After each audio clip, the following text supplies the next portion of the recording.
In a major shakeup at the Pentagon, President Trump has fired some of the top military leaders in the United States.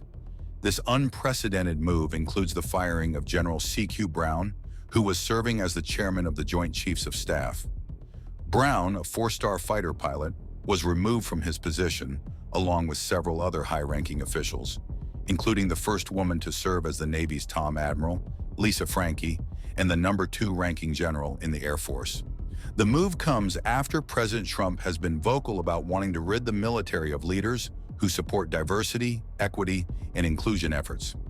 Brown, who was nominated by Trump during his first term, has been under fire for supporting these initiatives. Brown had previously said he wanted to be judged on his abilities, not his race, and emphasized his qualifications as an officer. In his own words, he wanted to be recognized for his accomplishments in the Air Force, not because of his African-American background. Trump's decision to replace Brown with Dan Kane, a retired 3-star Air Force general, has raised eyebrows. Kane, however, has never served in a 4-star position. This move comes at a time when the Pentagon is also preparing to lay off 5,400 civilian workers, part of an effort to cut between 5 to 8% of its civilian workforce. These layoffs are expected to continue in waves, and there are concerns that these changes may impact the Pentagon's military readiness.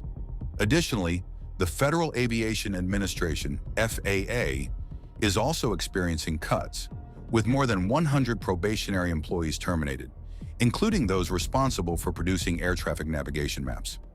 While Trump has defended the cuts, calling them necessary for improving government efficiency, there has been significant pushback from Americans, particularly in areas like Georgia and Kansas, where citizens are voicing their anger over the firings.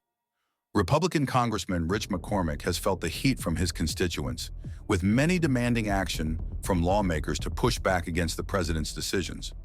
Similarly, in Kansas, voters are expressing their frustration with their local representatives, urging them to stand up to what they see as reckless leadership.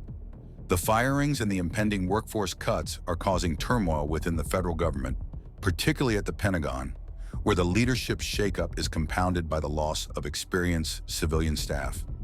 Some workers are concerned that these layoffs could ultimately affect the readiness of U.S. troops both domestically and abroad.